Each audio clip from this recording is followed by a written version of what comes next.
इतर राज्यामध्ये ज्या पद्धतीने कमी अधिक अनुसूचित जाती लाभाचं प्रमाण आहे त्या अनुषंगाने 1956 ला विश्ववंदनीय डॉक्टर बाबासाहेब आंबेडकर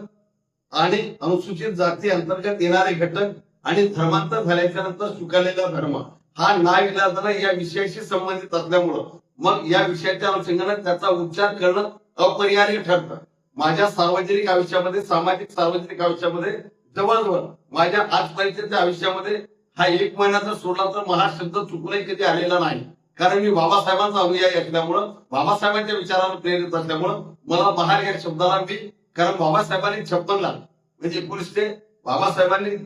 सुरुवातीला जळगावला आणि नंतर आमच्या बुलढाणा जिल्ह्यातील विदर्भातील पातुर्डा गावामध्ये ज्या धर्मांतराच्या विषयाच्या अनुषंगाने 1929 ला आपली दिशा निश्चित केली. मात्र धर्मांतराची घोषणा 1935 ला 13 ऑक्टोबर 1935 ला येवला मुक्कामी केलेली आहे. आता येवला मुक्कामी करत असताना त्या ठिकाणी डॉक्टर बाबासाहेब आंबेडकरांनी आपल्या भाषणाच्या उत्तरार्धामध्ये म्हणजे शेवटाकडे जात असताना भाषण पूर्ण करत असताना डॉक्टर बाबासाहेब आंबेडकरांनी स्पष्ट सांगितलं की ही आपली जी दुर्बलता आहे आपली जी ही अवनती आहे तर ही कशामुळे तर आपण हिंदू धर्माचा घटक आहे म्हणून आपण आपल्यावर ओढून घेतलेली आहे. इथं या धर्मामध्ये अशी व्यवस्था आहे की या मजल्यावर त्या मजल्यावर जाण्यासाठी शिडी नाही म्हणून हा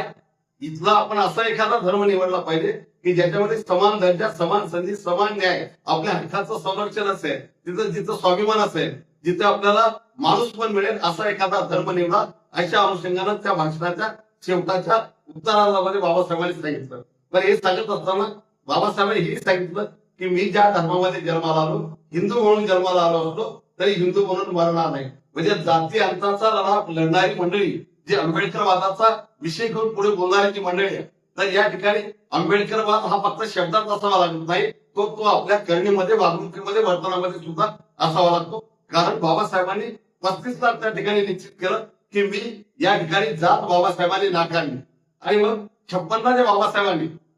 14 ऑक्टोबर 56 ला दीक्षा भूमीवर नागपूरला जे धर्माची दीक्षा घेतली त्यांच्याबरोबर ज्या मंडळी दीक्षा घेतली ती दीक्षा घेत असताना जो या ठिकाणी सर्वोच्च न्यायालयाच्या मार्गदर्शक तत्वामध्ये किंवा न्याय निकालामध्ये जो उल्लेख आलेला आहे एकजिनशीपणा तर विश्ववंदनीय डॉक्टर बाबासाहेब आंबेडकर हे जगातील विद्वानाच्या वरच्या टोकावर असणाऱ्या क्रमांक 1 चे विद्वान होते आणि म्हणून बाबासाहेबांनी त्यावेळेस जगामध्ये सगळ्या धर्माचा अभ्यास केल्याच्या नंतर या देशातल्या सगळ्या धर्माचा अभ्यास केल्यानंतर ज्या धर्मामध्ये जातीविरहित एकजिनशीपणा आहे जातीविरहित समताधिष्ठित जी व्यवस्था आहे ती फक्त जगामध्ये फक्त आणि फक्त बौद्ध धर्मामध्ये असू शकते आणि या उपेक्षित वंचित दुर्लक्षित असणाऱ्या माणसाचं मुक्तीचा मार्ग त्यांना सन्मानाचा मार्ग त्यांना समतेचा न्याय देण्याची भूमिका फक्त आणि फक्त बौद्ध धर्मच करू शकतो. हे बाबासाहेबांच्या लक्षात आल्यामुळं जिथे भेदभाव नाही जिथे वर्ग नाही जिथे वर्ण नाही जिथे जात नाही अशा बौद्ध धर्माची मध्ये बाबासाहेबांनी दीक्षा घेण्याचं काम केलं आणि देण्याचं काम केलं. मात्र ते करत असताना बाबासाहेबांनी जेव्हा ही संपूर्ण भूमिका स्पष्ट केली आणि 14 ऑक्टोबर 56 ला धर्मांतर उद्याला होते आहे तर आदल्या दिवशी डॉक्टर बाबासाहेब आंबेडकर आपल्या संपूर्ण या नव्या जमेसह नागपूरला पोहोचलेत आणि पोहोचल्याच्या नंतर 13 ऑक्टोबर 56 ला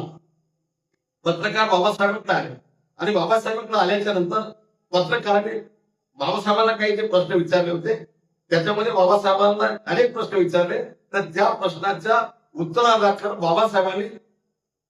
जे पत्रकार आलेले होते त्यांना प्रतिप्रश्न केलेला आहे आणि माझ्या आरक्षण वर्गीकरण विरोधी मंडळीला स्पष्ट या ठिकाणी सांगणं आहे विनंती आहे की आपण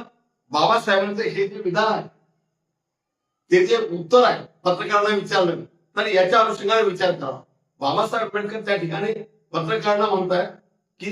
राखीव जागेचे फायदे घेण्यासाठी पुन्हा एकदा स्पष्ट करतोय राखीव जागेचे फायदे घेण्यासाठी माझ्या लोकांनी कायमस्वरूपी हरिजनच अस्पृश्यच राहावं असं तुम्हाला का वाटतं. आम्ही आमचं माणूसपण आणि स्वाभिमान शोधण्याचा प्रयत्न करतोय. आरक्षणाचा लाभ घेण्यासाठी राखीव जागेचा लाभ घेण्यासाठी या देशातले ब्राह्मण अस्पृश्य होतील का. म्हणजे या वाक्याचं जर आपण विश्लेषण केलं अत्यंत अंतर्मुख होऊन जर विचार केला तर या वाक्यामध्ये डॉक्टर बाबासाहेब आंबेडकरांनी आपल्या समोर दोन बाबी ठेवलेल्या आहेत. एका बाजूला राखीव जागेचे फायदे म्हणजे आरक्षण आहे आणि दुसऱ्या बाजूला